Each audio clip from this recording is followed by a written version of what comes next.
జగన్ దగ్గర విజయసాయిరెడ్డి ఇబ్బంది పడ్డానని చెప్పారన్నారు షర్మిల. వైసీపీలో స్వేచ్ఛ లేదా విజయసాయి తనతో చెప్పారని అన్నారు. దానికి సంబంధించిన బ్రేకింగ్ న్యూస్ ఇప్పుడు మనం చూస్తున్నాం. విజయసాయిరెడ్డికి ఫోన్ చేసి ప్రెస్ మీట్ పెట్టి షర్మిల అబద్ధాలు చెప్తుందని చెప్పాలని అడిగారన్నారు. తప్పనిసరి పరిస్థితుల్లో అబద్ధాలు చెప్పడానికి విజయసాయిరెడ్డి ఒప్పుకున్నారని షర్మిల అన్నారు. ఏం మాట్లాడాలో ఎలా మాట్లాడాలో జగన్ సాయిరెడ్డికి డిక్టేట్ చేశారని తెలిసిందే. ఒకరోజు జగన్మోహన్ రెడ్డి గారు సాయిరెడ్డి గారికి ఫోన్ చేసి ఇలా షర్మిలమ్మ ఈ విషయాలన్నీ బయటపెట్టింది,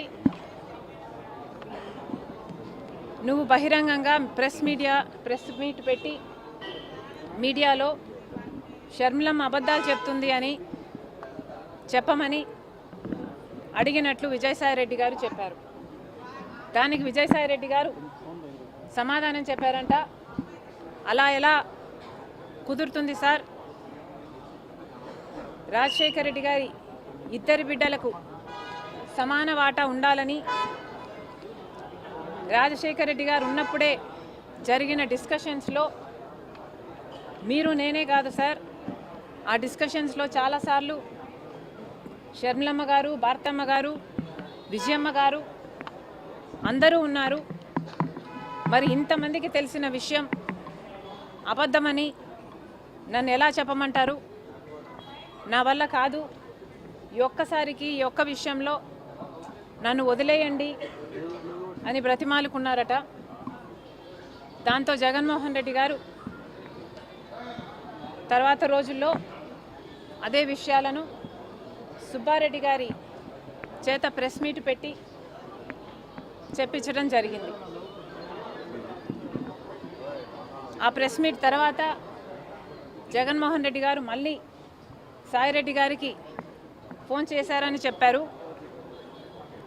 ఆ ఫోన్ కాల్లో మళ్ళీ జగన్మోహన్ రెడ్డి గారు లేదు తప్పదు, ఈ విషయం నువ్వు కూడా చెప్పాల్సి ఉంటుంది కాబట్టి ప్రెస్ మీట్ పెట్టి షర్మిలమ్మ చెప్తున్నది అబద్ధమని చెప్పాలని చెప్తే మళ్ళీ సాయిరెడ్డి గారు సార్ విజయమ్మ గారికి అన్ని విషయాలు తెలుసు, దయచేసి నన్ను బలవంత పెట్టకండి, నాకు ఈ విషయంలో జోక్యం చేసుకోవడం ఇష్టం లేదు, నన్ను వదిలేయండి అని ఎంత బ్రతిమాలినా జగన్మోహన్ రెడ్డి గారు ఒప్పుకోలేదని చెప్పారు.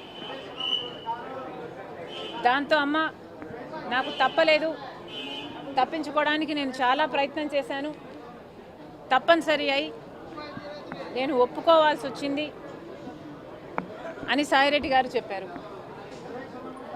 ఆ తర్వాత సరే సార్ మీ ఇష్టం వచ్చినట్లే చెప్తాను నేను అని జగన్మోహన్ రెడ్డి గారికి చెప్పాక జగన్మోహన్ రెడ్డి గారు ఏం మాట్లాడాలో, ఏ పాయింట్లు మాట్లాడాలో నేనే డిక్టేట్ చేస్తాను, నువ్వు నోట్ చేసుకో అని సాయిరెడ్డి గారితో చెప్పారట.